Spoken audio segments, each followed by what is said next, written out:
Fantastic. So we're Wednesday, the 9th of October, 2024, and this special edition of Sacred Segments focusing on trauma recovery and healing from loss.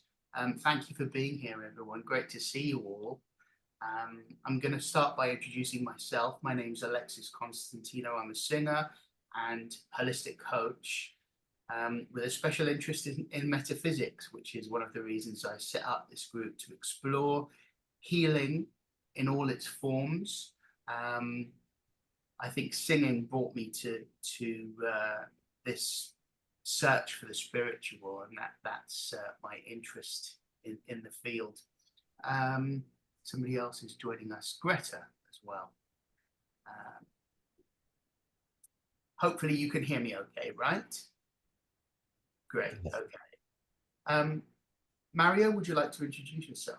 Yes, hello. I'm Mario. I'm from Berlin.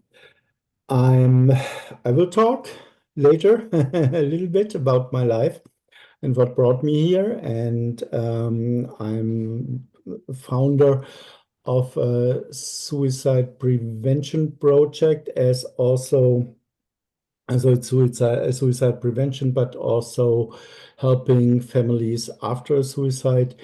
And I'm hiking around the world and planting trees of memories for suicide victims. So this is the short version. Beautiful. Thank you for joining us. Thank you for being here. Grethe, hello. Thank you for joining us. How are you? Hello. Nice to see you. Nice to see you. I'm well. I'm in Scotland. I'm unpacking all of my things. So I will be on, but I will be doing some other things as well. Welcome to the UK. Thank do you want you. to introduce yourself? Sure, yes. Hello. I'm Grethe. I'm from Norway. I just moved to Scotland. I'm coach and energy healer. So I do a lot of work with my clients around getting them really clear on what they want, and then clearing their subconscious baggage that is keeping them from living the lives they want. And for that, I use energy healing modalities like Psyche, emotion code, body code, and belief code. And also I mixed in some Norse shamanism and rune healing into all of this beautiful. Nice to meet you, everyone. Great. Thank you so much for joining us. Great to see you. And welcome to Sacred Segments. We haven't met before. I'm not quite sure how to pronounce your name. Is it Dewane? Yes, that's correct. It's Dewane. Oh, Dewane. Okay, great to meet you. Dewane. Would you like to? So hi, yes. Hi, everyone. My name is Dewane Weise. I'm currently based in Berlin. In the daytime, I work as a data analyst for a bank here. I just recently got into the energy healing space. I was introduced by my friend Romeo, so I'm just here to learn as much as I can. Fantastic. Great to have you with us. Thank you for being here. And Romeo, hi. Hi. Happy to join us. Go ahead. Hi. So I'm Romeo. I'm from Lisbon at the moment, talking from Lisbon. Parapsychologist and energetic healer. Beautiful. Thank you. Thank you for being here. And Elizabeth, wonderful that you could join us today. Hi. Oh, I'm so grateful to be here. Hi, everyone. I'm Elizabeth Kipp. I live in Lawrence, Kansas, which is right in the geographic center of the United States. I'm a stress management and historical trauma specialist, trauma trained and yoga informed addiction recovery coach and ancestral clearing practitioner. I have suicide in my family, so I've experienced it from that angle. And my feeling is that part of the reason why we're seeing rates so high, certainly in the United States, but really around the world, is that we carry so much ancestral burden, and it's compounding in the collective in the present moment. So yeah, so so that's why I'm here. That's so interesting. Before you start your clearing healing session, which you're very kindly offered to do with us on this group, which is so amazing and just perfect for what we're doing and the reason that we're meeting today. I just want to say something that was brought to my attention. I can't remember who it was that mentioned it to me, but it was so left field, and it was about Wi-Fi and how Wi-Fi affects the human system. And it's not something that we would think about ordinarily. And yet we're surrounded by all of this data and this information that's in, you know, in the sky and the energy field. I don't know what you want to call it. And, you know, there are some people that believe that it affects the brain. I watched a short video on Instagram the other day that was talking about 4 things that really affect the human system and the human brain. And one of the 4 was Wi-Fi. Oh, I remember who it was that mentioned it to me. It was a spiritual healer and an energy worker in the States, who I really trust. And, you know, it just never occurred to me that Wi-Fi might be damaging to the health. And it's maybe something that we need to think about when we're asleep, particularly, to turn our Wi-Fi off and to not have our phones next to us. It's just something worth mentioning. And if anybody has experiences with that is negative or detrimental, it would be nice to share that later on. But I just wanted to bring that to our attention because it's a little bit out there, you know. But Elizabeth, please go ahead and do the clearing for us. Sure, I thank you. I'd like to just comment on that as a biologist. Oh, wow. Okay. So, yeah, I have a plant science degree. Think about it, everyone. We have electromagnetic energy as part of our makeup in every living system. So, of course, we're going to be affected by Wi-Fi. And by the way, I just read a new paper that came out yesterday that talks about phthalates in the system creating disturbance in the cardiac electrical system. What was that word? Yeah, phthalates. It's PHTHALATE. It's really an environmental. It's another environmental pollutant, just like our electrical system is. We're really kind of overwhelmed by. It's not natural. We're not. Our systems are evolving way faster than our biological systems are able to keep up. You know. So just validating that, Alexis, I agree. So I thought today that I would bring in an ancestral clearing for ancient grievances and their shadows. Beautiful. So I just like everyone listening to this, either now or in the replay, it's just as powerful because we're doing the work in the present moment, to just notice whatever sensations you're feeling in the body, and just stay present and breathe normally, and just let these words pass over you. All souls are with you in the present. All those who have come before you, imprinted in your DNA, they're here with you. They have always been here. They are aware of you as you are aware of them. In the waning light, as autumn touches down and summer slips away, feel them cushion you in the darkness. You're not alone.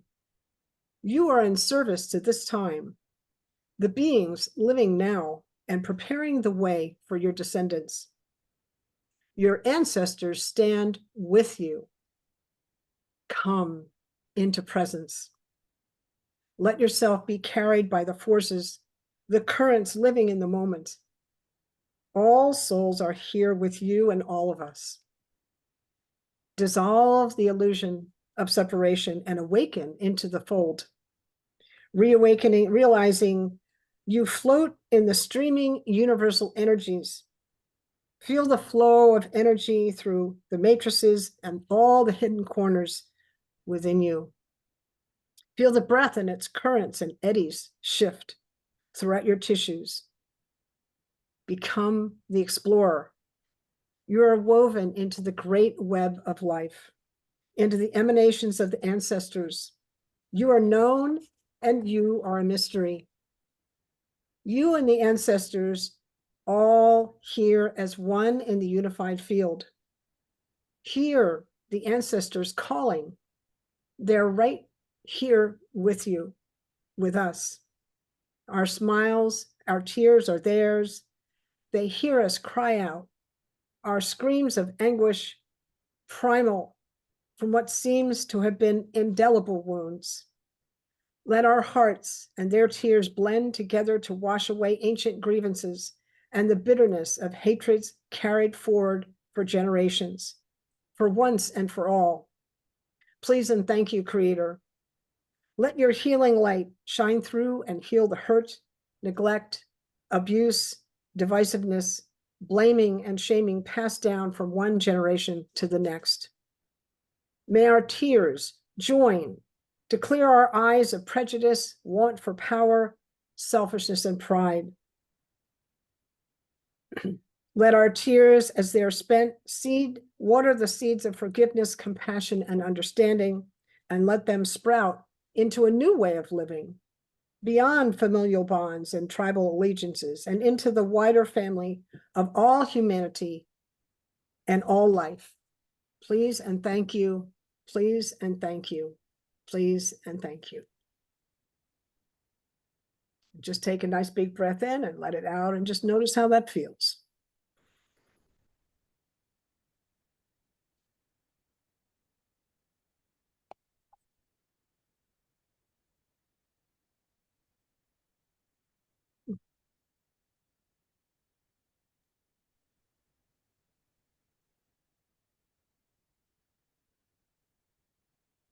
Thank you, Elizabeth.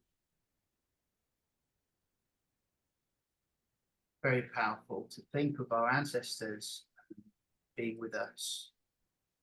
And I just would also like to say that if we just call upon the silence and contact from beneath our feet a violet flame of transmutation and protection, and we ask with humility for the violet flame to come through us all as a group and through this world, and visualize it coming up through the physical body and through the aura, transmuting all lower frequencies and bringing us to the highest possible frequency for the highest possible outcome for all of us and for the planet. We just hold that visualization for a couple of seconds before we move into the next area of the group. Thank you. The violet flame is a protective and transmuting practice that was given through the mystery schools. Grethe, as a toxicologist, I know that it's something that you've studied. The thing that I mentioned about Wi-Fi, is there anything in your understanding that you would like to add or share? I haven't read much about this exact subject, but I think Elizabeth is right. Mm-hmm. I think we are affected by this. And I think my approach a lot of the time to these things that I can't avoid is to do energy healing on my work to protect myself. Yeah. So because my reality is determined by my beliefs, like how I experience my reality is determined by my beliefs. So by me believing that I'm safe, that I'm not affected, I think that actually helps. It's what I also did when I was sort of forced to take the COVID vaccine. I did energy healing work to make sure that I would benefit from it, that I wouldn't have any, detrimental effects or anything like that. And so there are so many things you can't avoid. And I think just setting yourself up for success by making sure that you have supporting beliefs around it it's going to help. That's really important. Thank you for mentioning that. Yeah. There are so many elements to our lives, like food, water, our environment, the people that we surround ourselves with, but particularly the thoughts and emotions that we have and attitudes to how we respond to situations. And I think that very much depends on how we were programmed and raised as children, right? And the messages that we receive that stay with us. And, it's wonderful, Elizabeth, to experience this trauma clearing, because we all carry trauma. And I think that trauma is something that affects us all in some way or another. It's just how resilient we are in dealing with it. And some people have had massive traumas that deeply affect them and that they never really get over. They just learn to live with them, and it becomes easier to deal with, right? Or some people heal from that, or they bounce back. Is there anything that anybody would like to mention in terms of their life experience that has had a profound effect on them? For me, it's been my relationship with my mother that's been the most difficult thing in my life, and feelings of loss around not having stable parenting. And I've come to terms with that. I'm now 52 years old, and I've come to terms with it, but I still feel that kind of massive sense of loss of not having stable parenting, and, coming from a fractured set of parents. My father had addiction.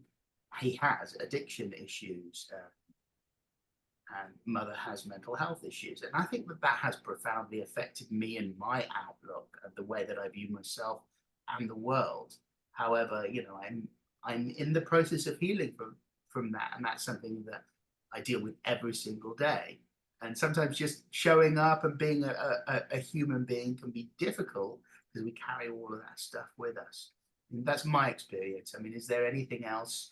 Without focusing on the negative, I just want to say it. Is there anything else that anybody would like to share about what affects them and how they show up in the world? Go ahead, Grethe, you had your hand up. Yeah, I want to share something that I've been learning about lately, and it's how ill-equipped I was from childhood to be with my emotions, understand with my emotions, deal with my emotions, because I was this invisible middle child. I was this well-behaved, always just reading my books. And now I'm working with this voice coach who's teaching me how to sound my emotions and be with them. And each session feels like 10 talk therapy sessions, or 20. And there's so much.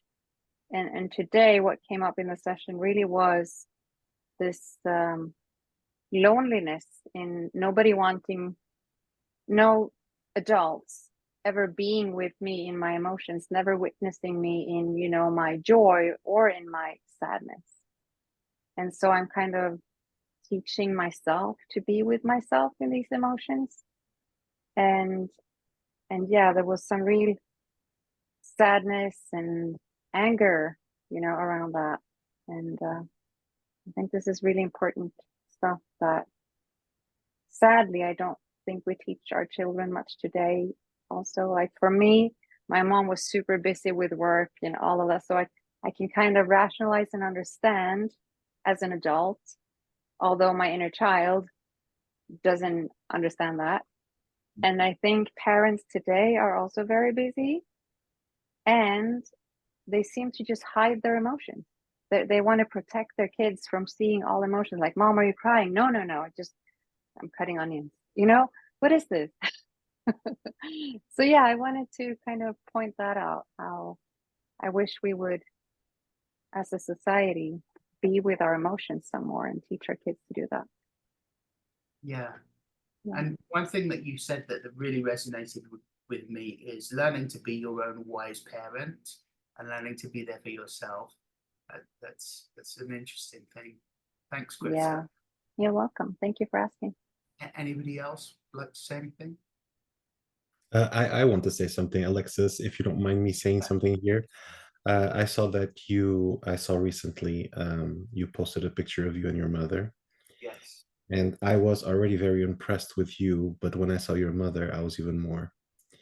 Once I understood the vibration that was coming from her, I was very impressed with you and with, this is going to sound very negative, but what you have to deal with.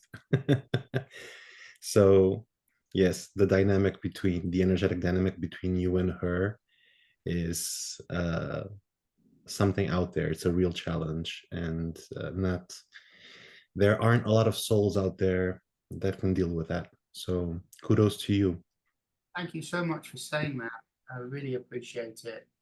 And, I've come to realize that, our biggest battles in life are our greatest teachers, and the pain always carries a great blessing and teaching.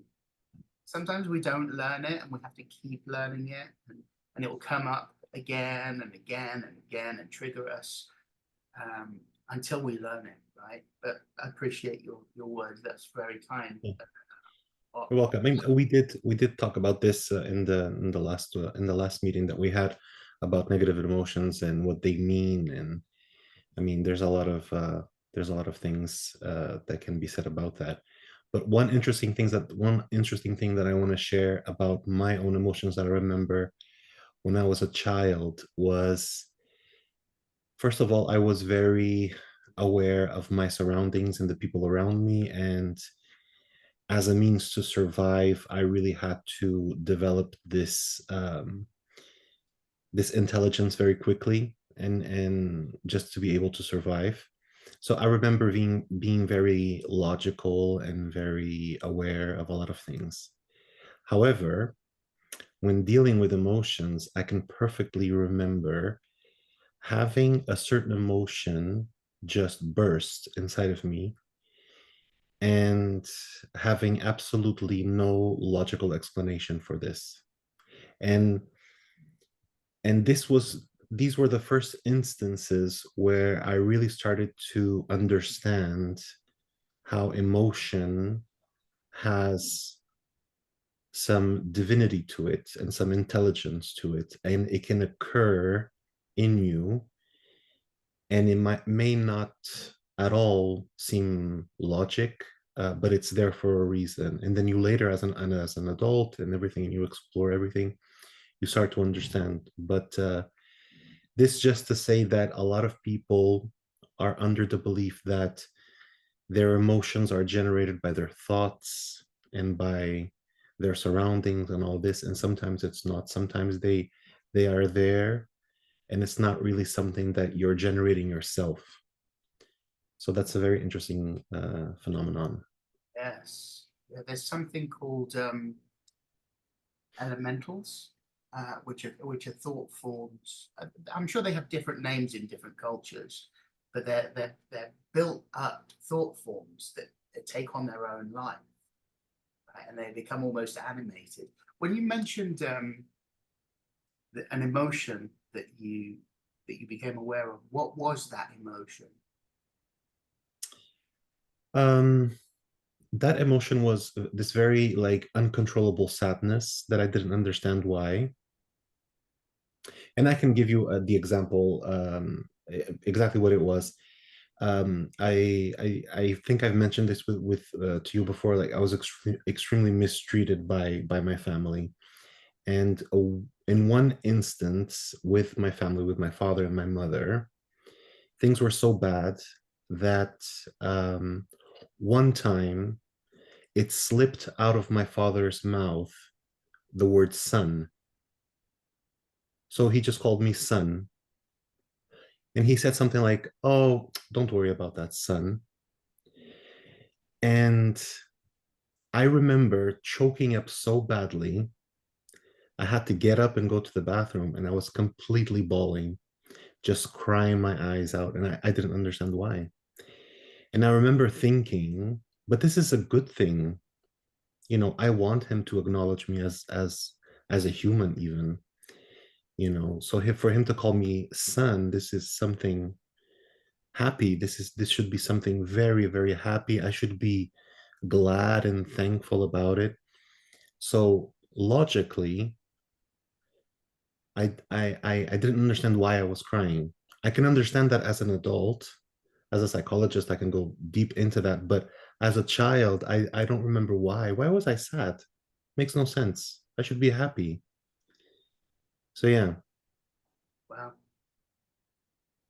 Thank you for sharing that. Welcome. Our primary relationships are always the ones that have the most impact. And there's a therapist called Harville Hendricks that believes that in later relationships, we recreate the relationships with our significant others that are reflective of our early life.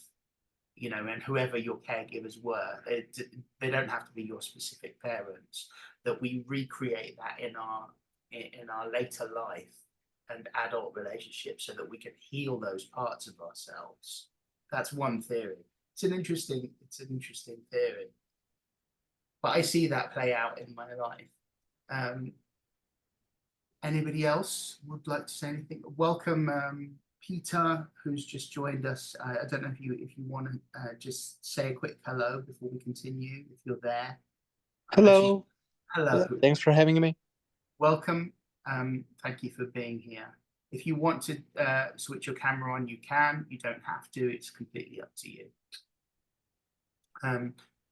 Anybody else would like to share anything before we hear from Mario?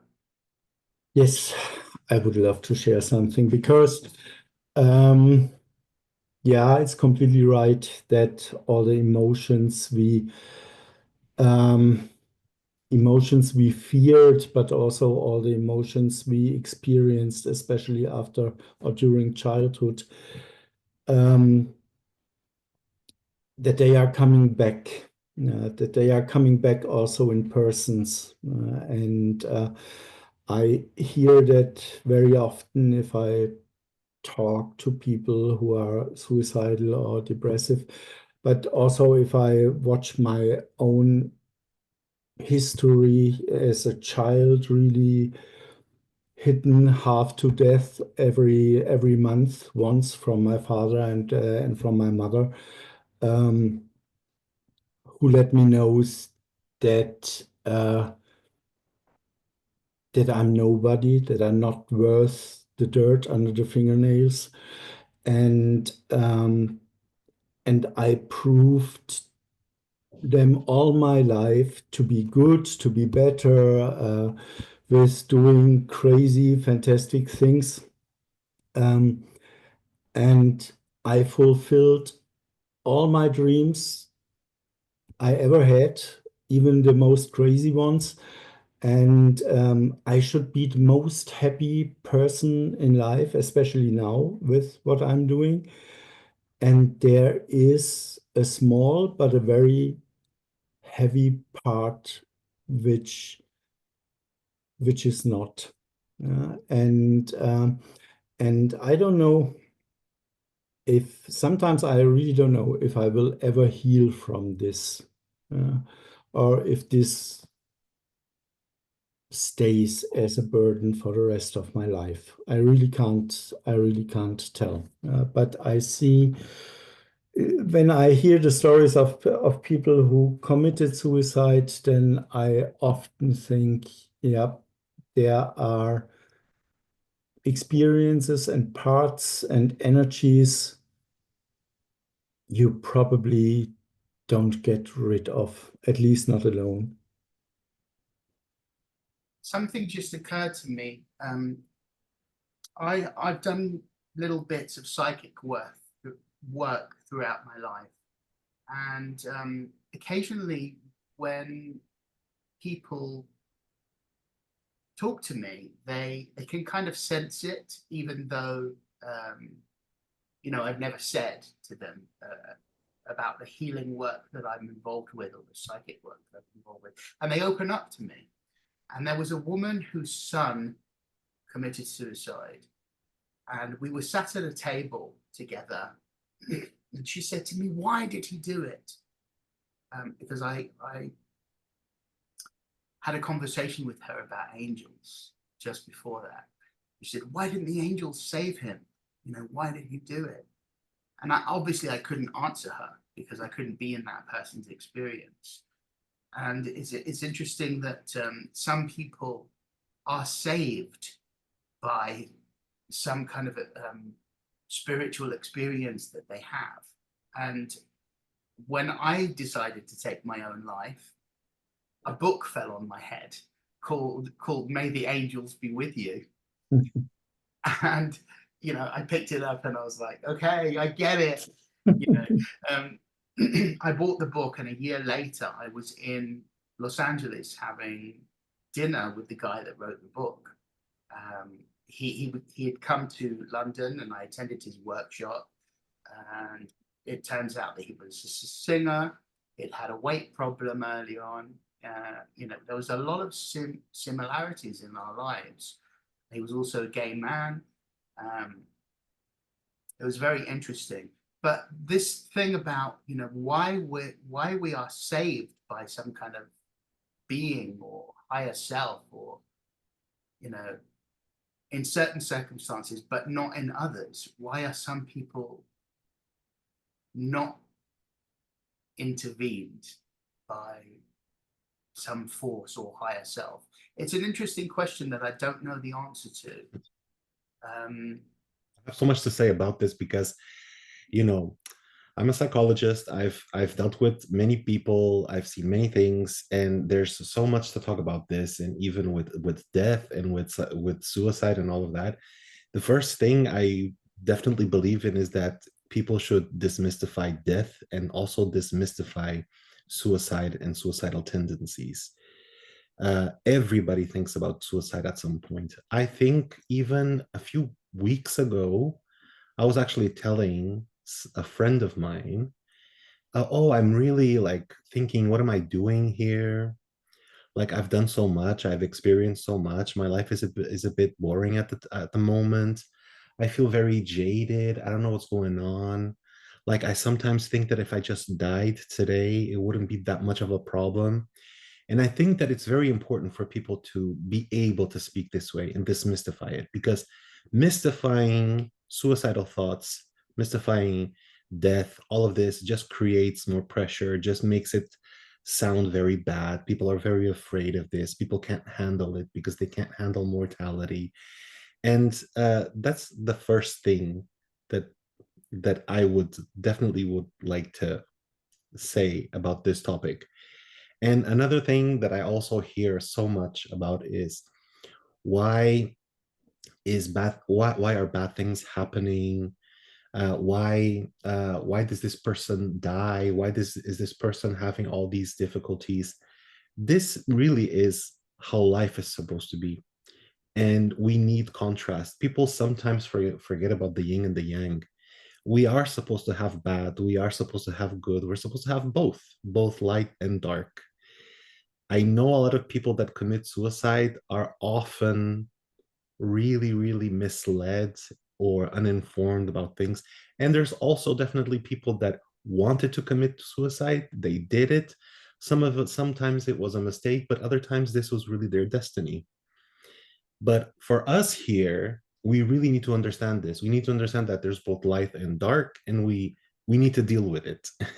And we need to also embrace the darkness. There's a lot of work done by Carl Jung about darkness and about how you should look at yourself, your personas, your ego, your everything, and understand what are your dark parts of yourself. What are they telling you, and how do they serve you as well? Because they're not there only to put you down. They're there for a reason. And if you can outsmart this in a way and demystify it and try to think critically about why you have certain traumas, why you have certain dark sides, they're there for a reason. You know, there's an intelligence working. we know just a little bit about it, and the more we learn about it, the better. But yeah, I definitely think that people should think about these dark sides that they have. And it's not a reason to commit suicide. It's not, but it's okay to talk about it as well. So yeah. Interesting. Mario, I'm going to come to you in just a second, okay? Because I know we've just gone a few minutes over the half-past mark, and that's when you're meant to start your session, your time and your presentation. I do want to say something, just about what Grethe said right at the beginning about how, our thoughts really create our reality. And what you said about the shadow or the dark side, I think you're absolutely right. But it's also our belief around that shapes that as well, and some person could believe that and it could be true for them. And some people don't want to go anywhere near the dark side. They just want definitely. Yeah. And that may be right for them. But I think that there's definitely value in looking at why things happen and drawing out a reason and a lesson and taking the lesson from it. I think there's definitely something in there. Thank you for sharing that, Romeo. Mario, go ahead. And I do want to hear from you other guys that haven't spoken afterwards if you'd like to. But please go ahead, Mario. Okay. Well, first of all, I would like to thank you, Alexis, for giving me the chance to speak here a little bit about my life and what happened. And of course, I would also like to thank all the viewers for being here and taking interest in today's topic. It's nice that circumstances have brought us together for any reason. As we don't have an infinite amount of time, I would just jump into the story. 10 lessons that death taught me about life is the title. Since I probably and hopefully look like the flourishing life, some of you might wonder what I had to do with death. Well, on the 28th of December 2014, my depression-ridden mind took a frightening new path for no reason at all. Before I knew what was about to happen, I published following lines on Facebook. Silence. The door to the world closes. Silence that protects. Silence. Emptiness without courage. Silence. Until everything fades. Silence. And then I did what I did to end my life. My journey into the silence of death started with the collapse of my circulation. It felt like a free fall into absolute darkness. No images, no thoughts, no emotions, no memories, no wind around the nose, nothing.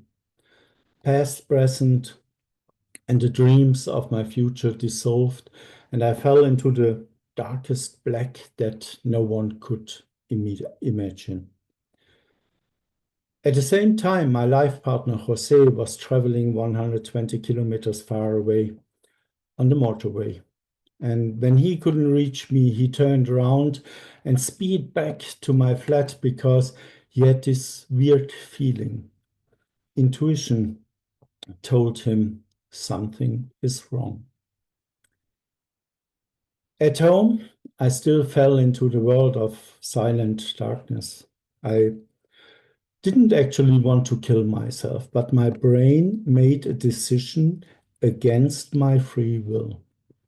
I felt like a puppet on strings. Death as a puppet show, and I was in the middle of the last act of life until the curtain fell. When Jose found me, I finally let myself fall into the nothingness with my last exhalation. When I regained consciousness 24 hours later, the falling had stopped. I was in hospital and I felt like shit, but sort of happy shit. I was alive. I was surprised about my doing and I was alive. Jose and the doctors brought me back to life. They saved my life. But Jose was giving up his own life bit by bit, day by day. He had been suffering from depression and suicidal thoughts since he was 16 years old, just like his mom and his grandparents. And 2.5 years after my own suicide attempt, I was afraid every day that I would find Jose dead in my flat in the evening after work. By Easter 2016, I had had enough. Either you go to the clinic and go to therapy, or we split up. I can no longer live with this daily anxiety. You have 4 days to think about it, I told him, and traveled to Berlin to see my friends. My journey was accompanied by a storm of text messages and terrorizing phone calls full of anger until finally I switched off the phone, also full of anger. When I switched it on again on Easter Monday, 2016, I received about 120 voice messages. Jose raged, he cried, he laughed, he insulted me, he shouted, he promised me all sorts of stupid things, but he didn't say a word about clinic or therapy. And with every voicemail, his voice got a little quieter. The last voice message was, "This is the last kiss for you."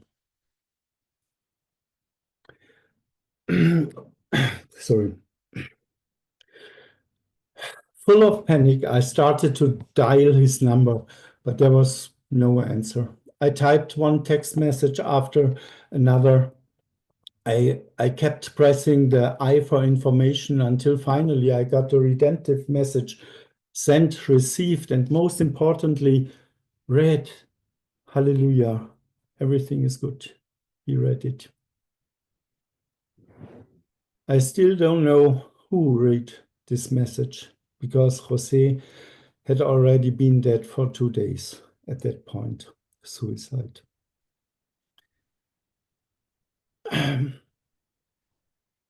Well, this stage of my life is the reason why I'm sitting here today to talk about happiness, the meaning of life, and courage it takes to say yes to life, and probably answering the question if it's possible to have sort of a happy and fulfilled life after such events.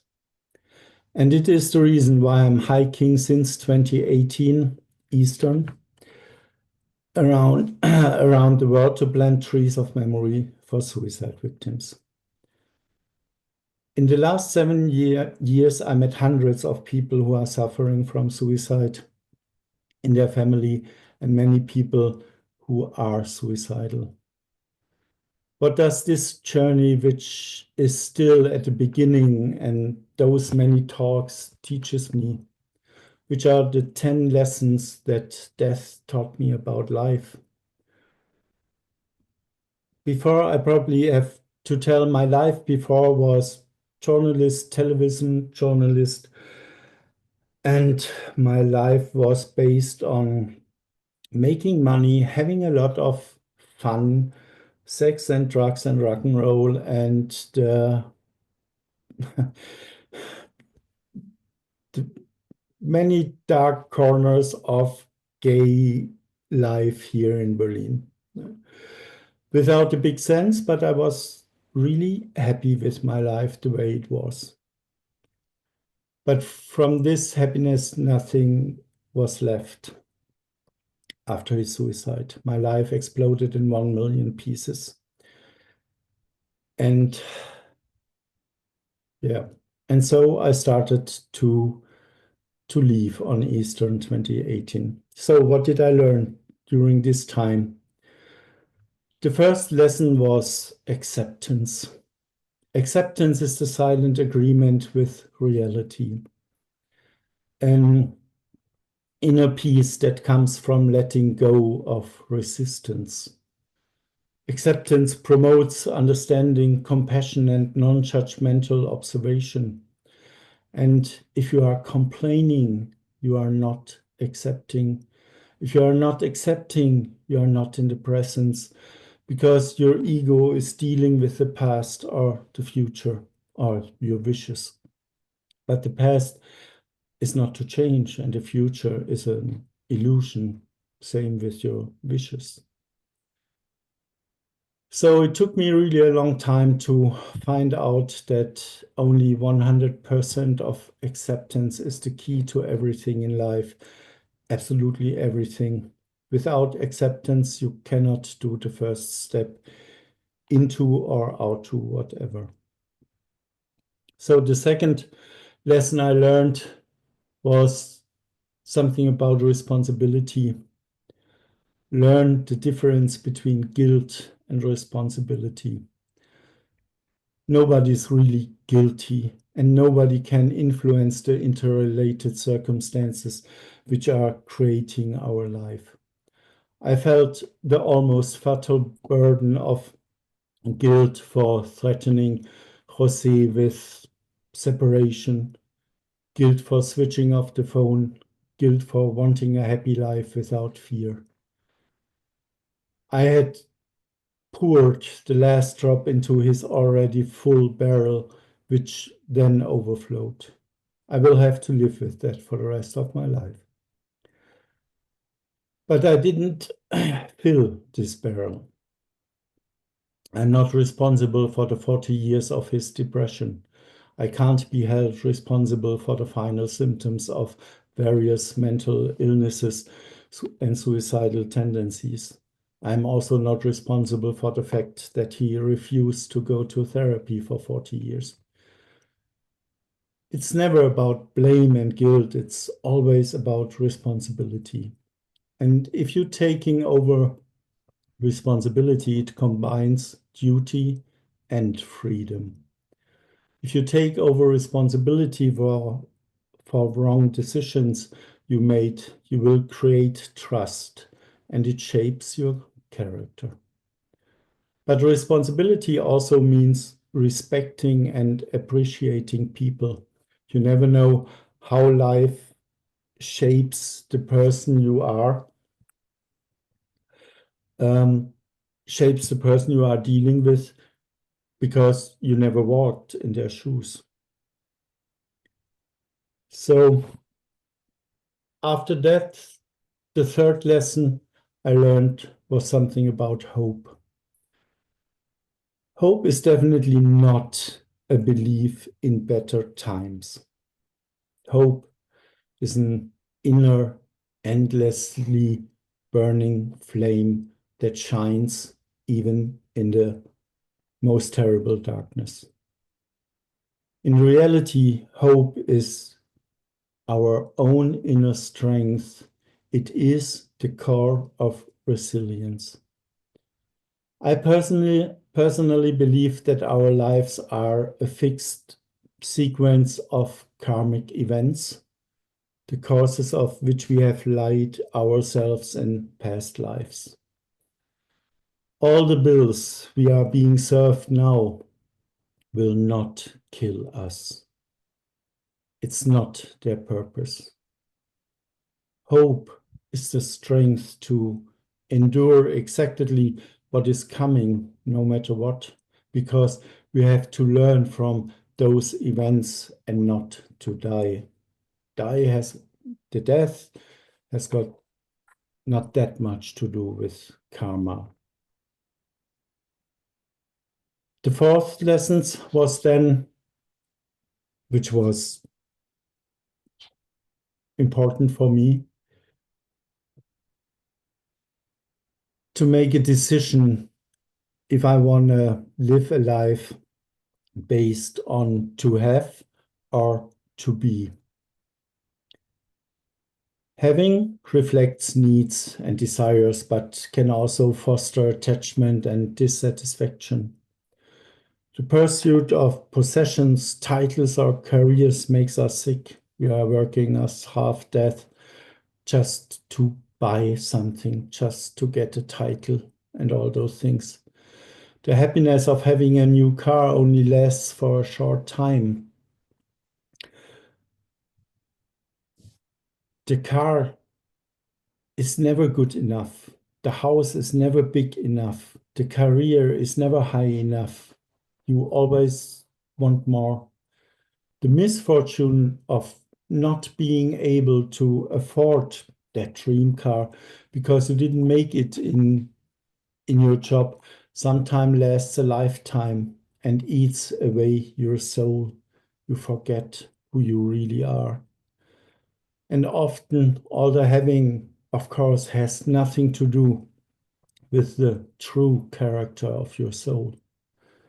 So being is the pure presence that gives rise to questions of meaning and purpose and constantly invites us to self-reflection, and transformation. So don't hunt possessions, better search for the true character of your soul and dig deep for that. The fifth lesson was then intuition. Intuition is the immediate grasping or feeling, often beyond logical explanation. It is an inner voice, the connection between consciousness and subconsciousness. Intuition serves as a compass in uncertain times. And most of us lost to listen to intuition. Jose had it on the Autobahn all of a sudden. So do whatever feels light without asking for logical arguments, and do not whatever feels heavy, even if it's just a bit. And this is the way you can train intuition. Feel it. If it's if the feeling is light, do it. If it's heavy, don't. Don't ask why. Just accept if your soul is telling you do it or don't do it.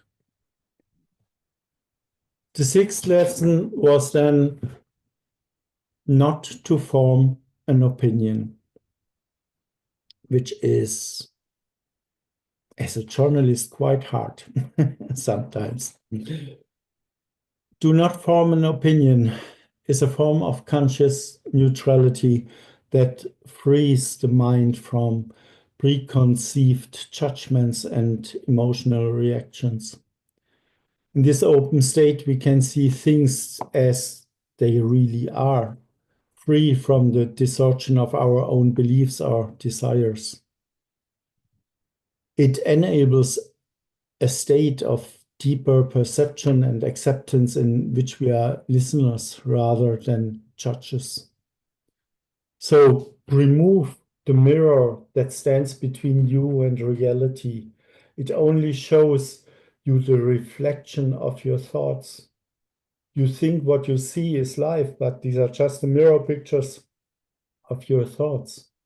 Free yourself from these mirror images, and you will see and experience the reality of life.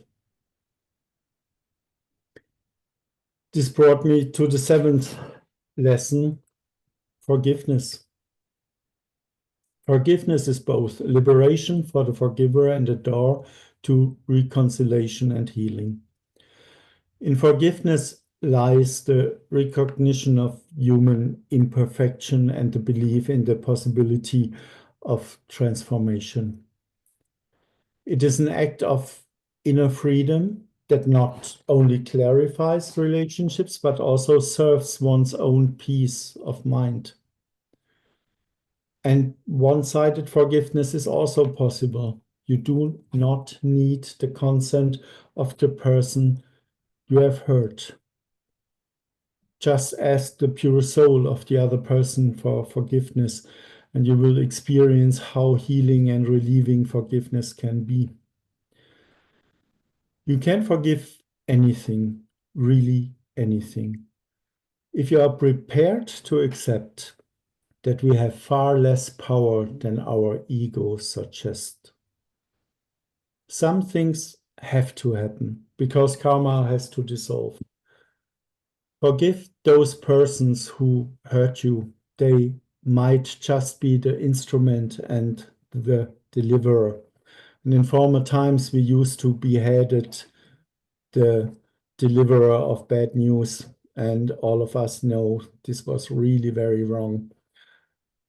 So forgiveness is really a very powerful tool, even in daily life, with the small things we have to forgive.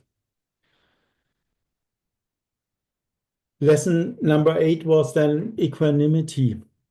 Equanimity is a stable inner calm that is not shaken by external or emotional turbulences.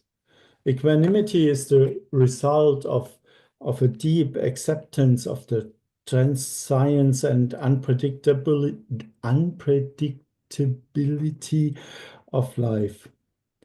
And equanimity makes it possible to face joy and suffering, success and failure with sort of a calm attitude.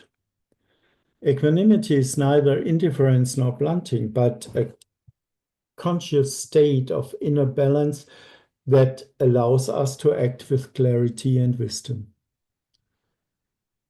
And equanimity is living a life without having attachments or disgusts. And equanimity is also a result of acceptance. So, lesson number 9 was listen to the silence of your inner universe.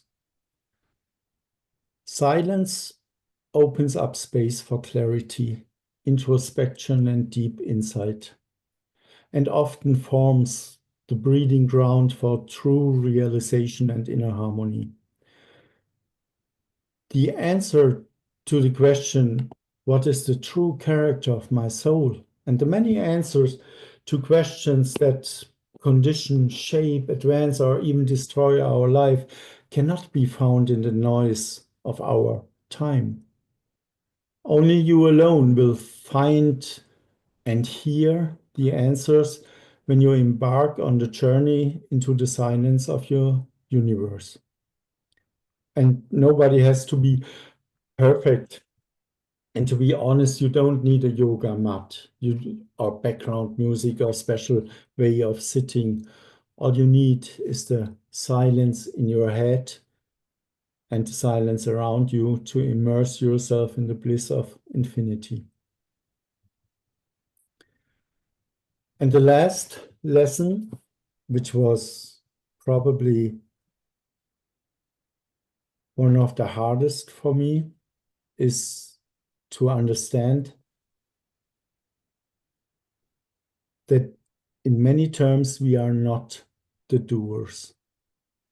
Our actions are determined by a number of factors that are beyond our individual selves, be they social norms, family imprints, universal laws, causes and effects, karmic causes, or because we are triggered in bad and in good ways. In this understanding, the individual I is not the author of his or her actions, but rather an instrument through which actions flow. This idea can lead to deeper serenity and humility. And at the same time, it challenges us to examine our ego and our attachments, and thus promotes an ethical and conscious way of life. This does not mean that we are at the mercy of fate. Yes, karmic events will happen, whether we want them or not. But how we react to them is up to us. We can make right or wrong decisions that influence our lives now and shape the next life.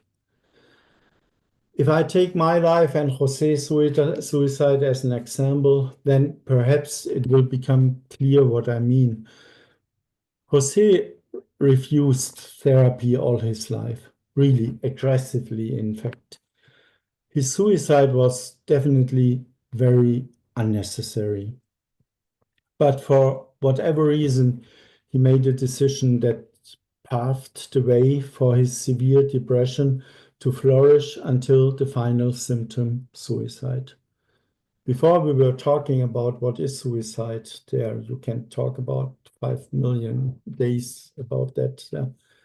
Maybe suicide is just one of many deaths, not better, not worse than others, maybe. But it happens. After his suicide, I had 3 choices. The first option was my own suicide. I took the blame for months because I argued with him and demanded either therapy or separation. I came very close to taking this step very often. And to be honest, if I wouldn't be surrounded by people in the moment I get that death news, I would kill myself 5 minutes after receiving the message, alone in my room. Because in this very moment, I thought I killed him with what I did. So suicide was definitely an option, and it took me about more than 6 or 7 months not to think about it anymore. What helped me was also I survived one suicide attempt. And I thought if I survived it, there might be a plan for me. I shouldn't throw this away. The second option was to grieve and to go back to my life and pick up where it left off and think about whether or not I would ever want to have a partner again. And just go along however the result will be. And the third option was to accept everything that has happened and to hope with the inner strength available to me that I will make it somehow. To follow my intuition, because my brain was no longer able to think due to all the medication and drama. And when this idea of trees of memory occurred in my mind, my intuition, it was really my intuition told me, either you are taking this or you are in 3 weeks dead. So to accept the lessons that all of this had brought with it into my life and to focus completely on my being and to take a completely new path, because I realized that all the money in the world would not have changed what happened. I chose this third option and founded then the international project Trees of Memory, with which I now walk around the world, planting trees of memory and trying to give suicidal people a new perspective and hope that it is worth having the courage to say yes to life. I'm a Mahatma, part of Agramignan, which is based on the Jain religion. We Mahatmas, we say, if we greet somebody, if we say goodbye, if we say thank you, we always say Jai Satchitanand. The meaning of that is being aware of eternal brings bliss. So, Jai Satchitanand, and thank you so much for listening. And of course, feel free to ask whatever you like to. Oh, I just wanted to say thank you. Thank you for sharing that story, Mario. Yes, thank you. Thank you for your vulnerability and for your bravery and for your honesty. Allowing us to share in what was obviously a very traumatic, but also life-changing. Yes, this is one of the traumas I'm not sure if I will ever get rid of. I don't know. Does anybody have any questions or thoughts for Mario that they would like to share? I would like to say thank you for sharing your story, and it's amazing what you're doing and how you turn things around. Yes, I think you're doing a great job, and yeah, all the lessons that you shared with us, I also fully agree. So yeah, thank you. And I would also like to say that I love that you're using trees. Sorry, say it again. You love what? I would like to say that I love that you are using trees to honor people's memory, because trees I find are so majestic and beautiful and so alive, so little understood apart from the people like druids, for instance, that recognize the beauty and the sacredness of trees. Trees have such an incredible life that reach beyond the physical. They communicate with each other under the soil, and they connect with each other all over the world. They give us life. They give us breath. It's such a beautiful metaphor, and thank you for using trees. Yes, trees are the sort of an infinite, and it's a sign for the future. Trees can grow there where those persons which are not with us anymore can't grow anymore, and they represent. They are representative. No, they represent.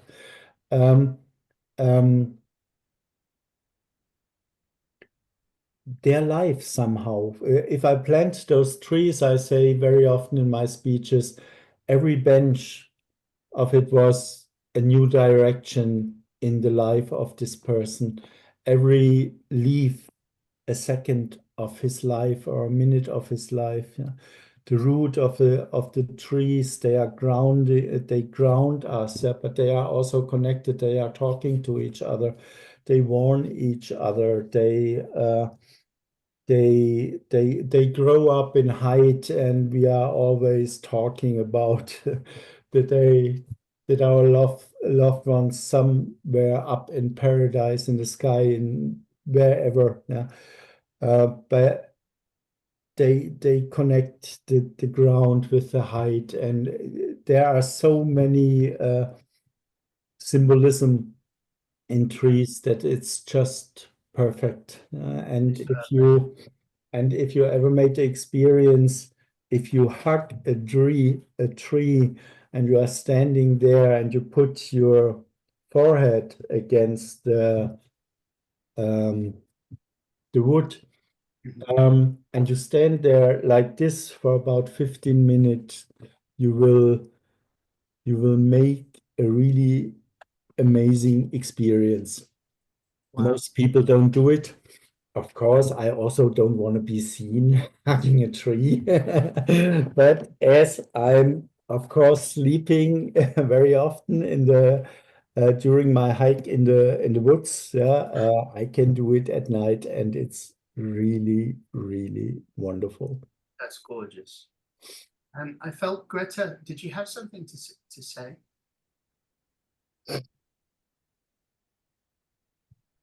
Just thank you so much for sharing your story. It was really moving, and I also love how you shared your wisdom from this story with us. So I just really wanted to thank you for that. Thank you. Yeah. Thanks. I know Sayera has also joined us during the time that you were speaking, Mario. Hello, Sayera. I don't know. I'm sorry that I muted you. You joined when Mario was speaking. I don't know if you were able to unmute for a moment. I know that you've also suffered loss in terms of your sister, who I know was a famous actress who also died. You recently lost your mother. I'm aware of that. It's interesting how, you know, loss can prompt some really deep new phases of our life, you know, and move us and propel us into new areas where we wouldn't usually go, you know.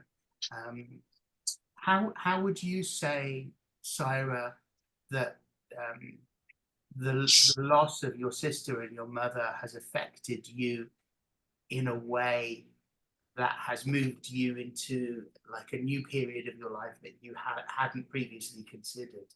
Is that a thing? Is that something? Not really, because I mean, my mum tomorrow would be just a month, and her funeral was only 2 weeks ago. But when you mentioned about the tree, I suddenly thought, oh, you know, it's important maybe that our family grow a tree. I think it's be a nice memory. I don't know where exactly we're going to put it, but I think Yeah. it might be nice to do that. That's beautiful. I would also like to be a tree when I pass, or be connected to a tree. That's something that I've been discussing with my partner. You know, recently I want to plan my funeral over the next year, whenever it might be, and I definitely want to be either planted with a tree or near a tree or be a tree if I can. You know. Yeah. Of course, loss and grief is something that propels us all into, you know, deep, profound reflection.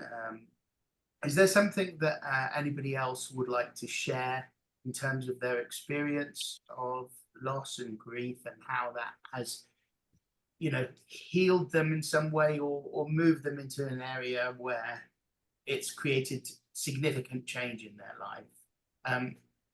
Peter, is there anything you would like to share?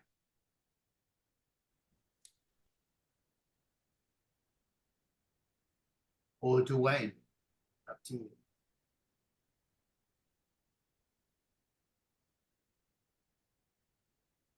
I don't know if you guys can hear me, Peter or Dewane, are you there? Yes, I'm here, Alexis. With loss and grief, I can't say that I've experienced any recently. I mean, the big loss that I experienced was my father's death maybe 15 years ago. And I don't know, for me, that was a very hard experience to go through. I was still just very young, just finishing high school. And to be honest, I haven't really thought about how it affected me and if it had really a big effect on my life currently. But that would be something I definitely need to reflect on a bit and to see if if there's anything that's left over from that. Obviously, you know, we all have to deal with loss and grief at some point in our lives, right? But in the case of suicide, it's so abrupt and so harsh and traumatic, you know. I've lost people that I've loved, and I'm very much a believer in the spiritual and the afterlife. And I'm of the belief that this life is kind of like a very short cloak where we are spiritual beings having a very brief physical experience. And I've always received messages from people that have passed, you know, either through music or through numbers. For instance, when my grandfather died, who I had a very difficult relationship with him. He was very abusive, but towards the end of his life, and I worked for him for 27 years. I ran his business. And when I came out as gay, he disowned me. And he didn't want anything to do with me. And then he invited me to his 80th birthday, just that out of, you know, which was shocking to me. And I said no. And he told me not to bring my partner. And I said no. But when he died, I remember I was flying to America on the day that he died. He hadn't died yet. And I'd been to the hospital to see him, and I knew that he was leaving, or that he was going to die. And I heard angels singing as I was waiting for the bus stop. As I was waiting at the bus stop, I suddenly heard angels singing, and I knew that at that moment that he had gone. And he, on his door, he had the number 333 because he was born on the 13th of the 3rd, 33. And he had a little sticker on his office door which said 333. And he always used to say in his very thick Greek accent, "Ring the bell 333. And when we landed in America, we were there for a month. Everywhere I went, I saw 333. Everywhere. It was on the billboards, on the number plates. You know, we would go to a restaurant and it would be $33.33 or $3.33. And when we came back to the UK, I was telling the story to my mother, his daughter, and her friend. We were in a restaurant and the bill came and it was $33.33. You know, so I'm not a person that believes that this is life and then death is the end. I think that death is just a step into the wide eternal consciousness that we all come from, you know. And sometimes we can't see that, but I really believe it's there. And there are messages that when we really listen, we can access that realm, you know, and we get these messages of synchronicity from that realm all the time. Like, for instance, I'll just give you one more. My grandmother, who I was also very close to, I knew that she sent me messages through music. I knew that. And when she died, there was this song that came on the radio, and I had a very, very strong feeling that she was talking to me through the song. And I listened to the words, and the words were, "I love you for infinity." And I don't know how I knew that she was talking to me through the song. It was just an intuition, but it was a very, very strong feeling. So just be aware of the small little things that give you a feeling of intuition, because there are messages there. There are signs. And if you listen, they really are there. Is there anyone else that's had those types of experiences? I had with well, my I had a very big trauma with my grandmother from my mom's side because I watched her die. Actually, I watched her all mangled with bones exposed and conscious and asking me for help. It was very traumatic. The thing is, with her, I didn't really get anything after she passed because eventually she passed. But my other grandmother, so my father's mom, the thing is, at the time I was actually in the UK. I was doing my doctorate there, and she passed away. This was in 2014, and I remember that she passed away. She was in the Azores and in Portugal, and I just felt so bad, and I felt bad. Why? Because I remember going on about having a traumatic childhood and my family being terrible, and sometimes I would say this to my friends, but actually, she was the only person in my life, in my childhood, that was loving towards me, and up until my parents got divorced when I was 12, she would always smile at me and hug me and say, "Oh, my grandson," and she'd be very loving towards me. But then we moved to the US. I mean, I lost contact with her. So when she passed, I started feeling very guilty about this. And I started thinking, this is not fair. I shouldn't have said these things. I should have honored her, more. I should have said that because she was the only one that would be very caring and very nice and whatever. So this went on for some months and I was really feeling the guilt. And they come to us when we need to. They normally come to us because we need healing.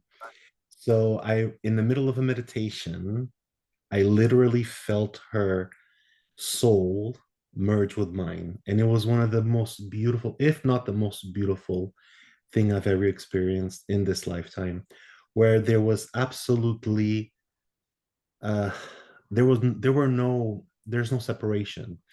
All I could feel was forgiveness and love, and I'm sorry, and everything's okay, and don't worry about it, like all at once. Beautiful. In these messages, in a format of feeling, of emotion.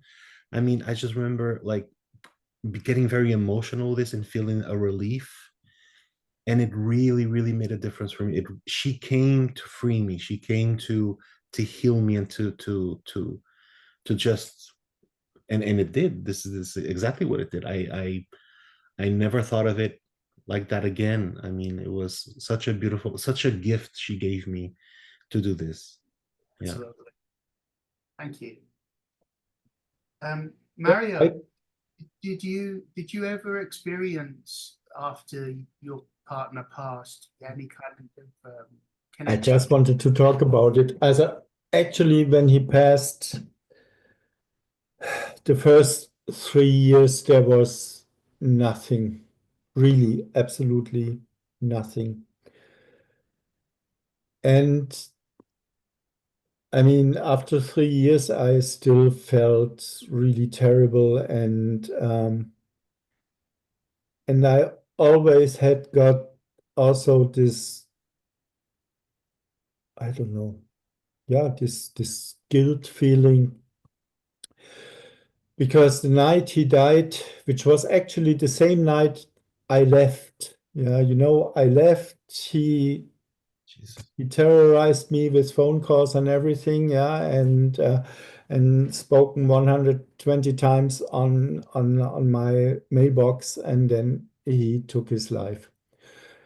And during this night, I took so many drugs and being around in Berlin clubs and everything, and I've felt always terrible, guilty about that, and that I couldn't feel it, and all those things.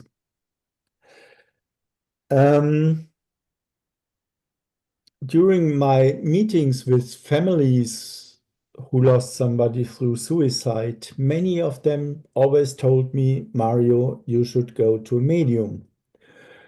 And getting in touch with him.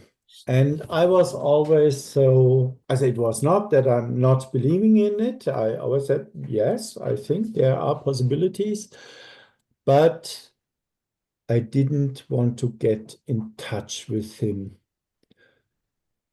At that time, I really thought the last thing I need is a ghost blaming me for his suicide.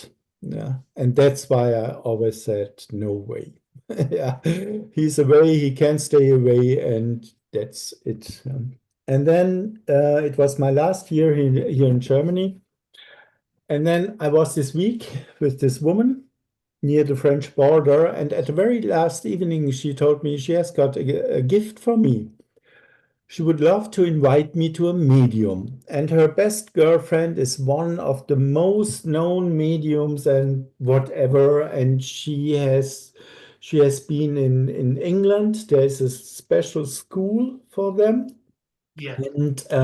And she is very known and everything. And then I thought, okay, if they What like was her it like name? this now in front of Remember me, her name? then just take it. Yeah, go there. So I've been there, and this woman, she definitely didn't know who I am, what I'm doing, what happened, and everything. Yeah. And the moment, even the moment when Jose got in touch with her, and he was very, very special. He was this tiny little, sometimes very aggressive, sometimes not very polite, sometimes a real asshole, yeah, and just going in, here I am, and now listen to me. And she behaved exactly like that. And I was just so, oh my God, yeah. And then she said a couple of things to me. And she used words, only Jose used it that way. And there were things that Jose told her, for example, that he's always paying attention on me if I'm walking with my hiking cart on the streets. Yeah. And she was so, I don't get it. Are you walking? Why are you walking on autobahns? And, stuff like that. Yeah. And I was just so, how does she know? Yeah. And then a very nice, so at the end of this session, I was just in tears. I was crying. I was overwhelmed, and because it was really clear that I got in touch with him.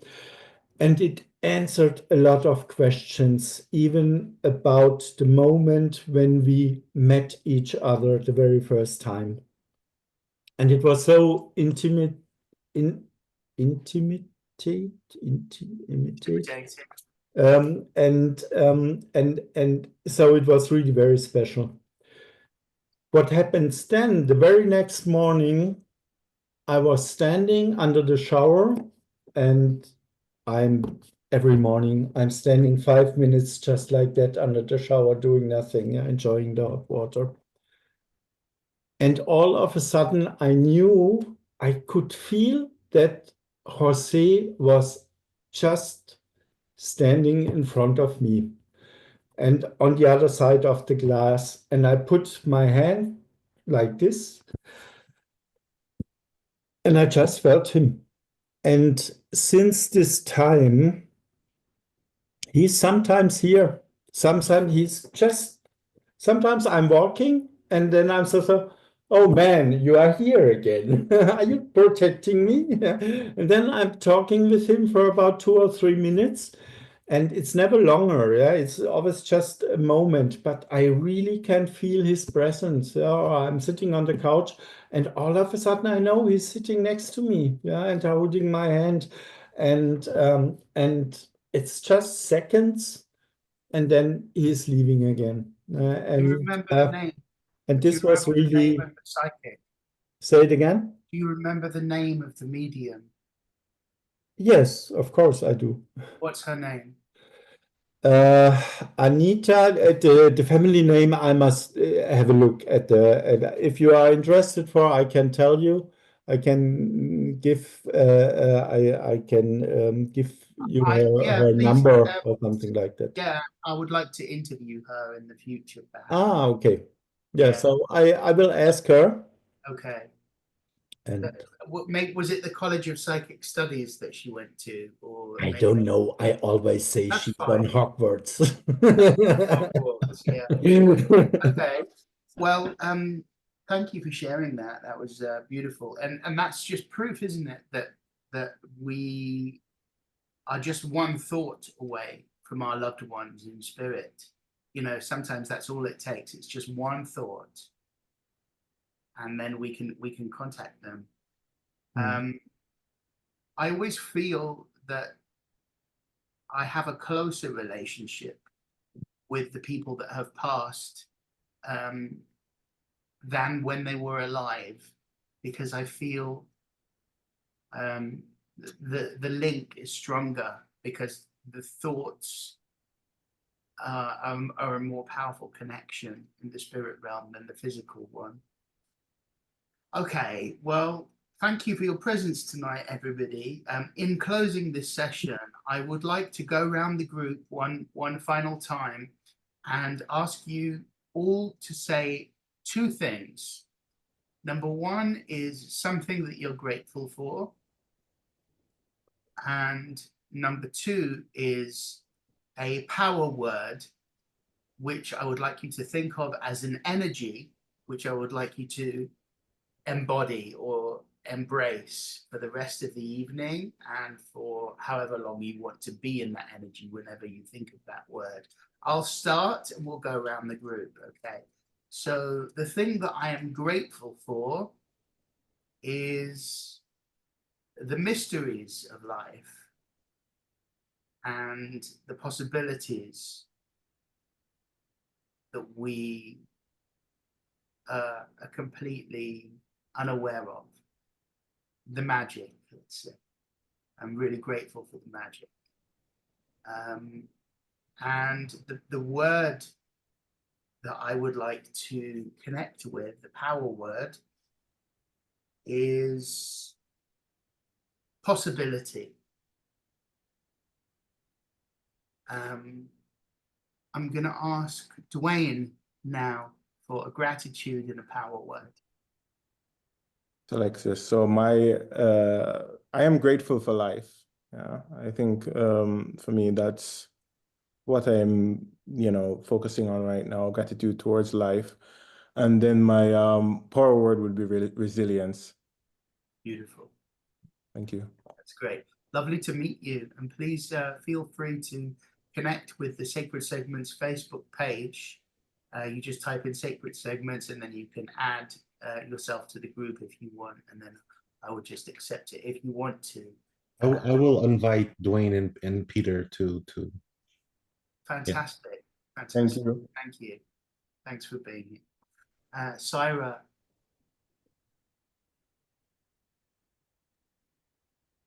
Want to go next with a gratitude and a power word. Just unmute when you can. You might need to press that a little harder.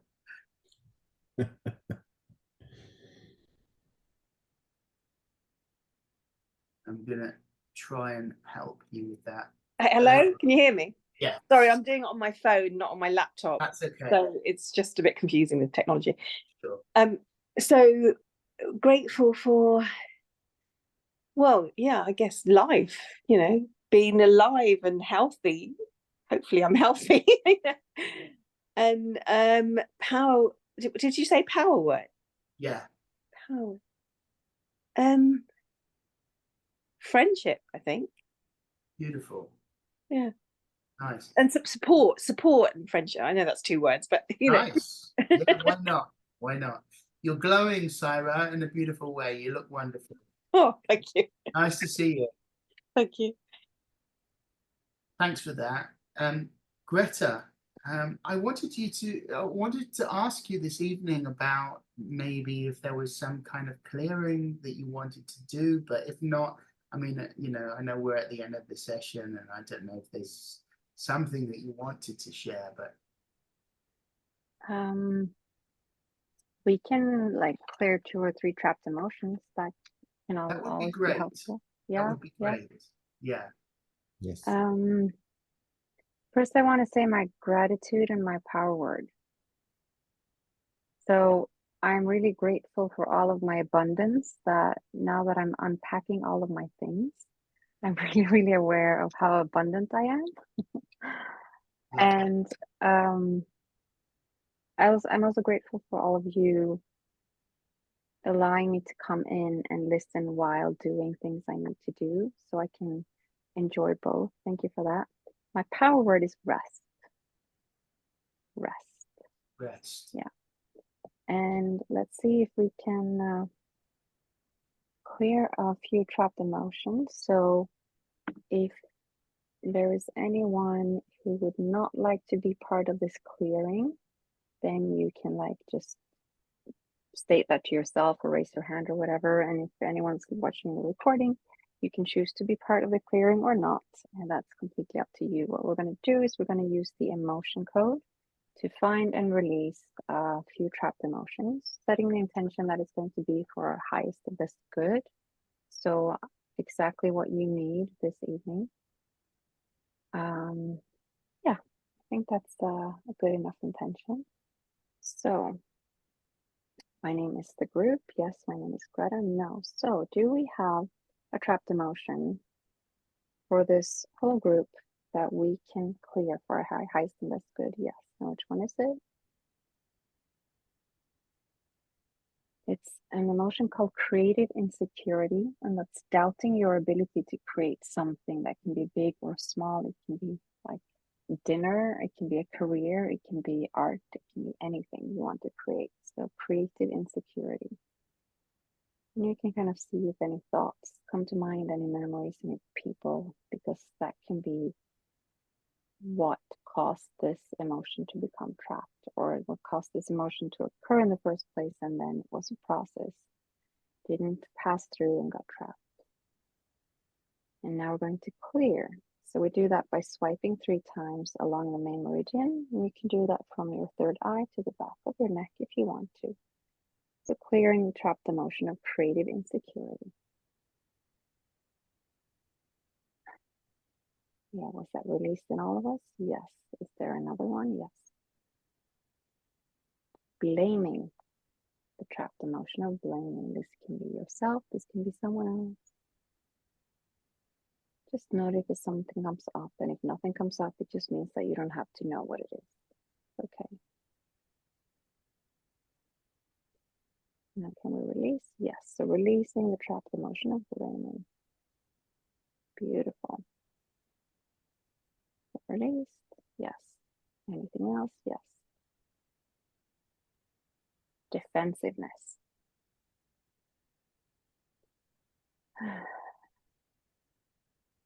Yeah.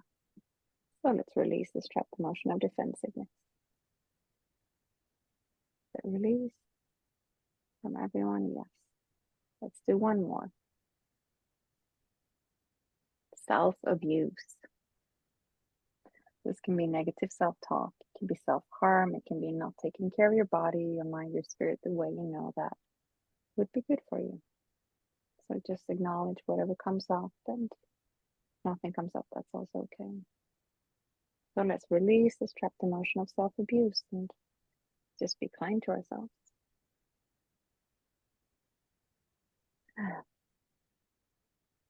Yeah. Released? Yes. Thank you. Love and appreciate you, Greta. Thank you. Love you, Alexis. Romeo, something you're grateful for in a power word. Yes. I think that I'm grateful for people. I love people. I study people. I love them. And I think that with how emotional Mario's story was, especially the part in the shower and everything that's happened. And I think that my power word would be connection. I love connection and people, yes. It's unusual to encounter somebody that loves people because not everybody does. Some people don't like them at all. You have your moments. I have moments that I hate everyone. Yeah, And then I have I those love too. everyone. I love people. Alone time is also precious, right? Yeah. Thank you, Romeo. Appreciate you. Mario, something you're grateful for and a power word. I'm definitely grateful for the possibility to be an instrument in this world or in the bubble of other people, to make a difference and to help them, sometimes just with a word, with a sentence, with a tree, with a hug. And that I have got, or that this possibility was given to me, I'm very, very grateful, especially because, of course, it's going along with being alive, and I love being alive. So therefore, I'm really grateful for that. And the power word is definitely hope. That's wonderful. Love that. That's a really powerful note to end this session on. Hope. You know, at the beginning of this evening, I felt depressed, and you've lifted me all up. Thank you so much. I appreciate all of you being here. I appreciate sharing.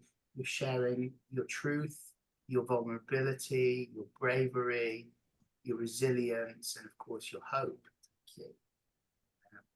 Always lovely to connect with you. We're going to do this again in a couple of weeks. I'm maybe going to miss that week because I'm going to be away, but I will post on the Facebook page about when the next session is. So please keep your eye on that. And please, you know, feel free to stay in touch with me through Facebook or, you know, messages or whatever. Thank you for being here and for taking the time. Appreciate all of you. Have a lovely evening wherever you are.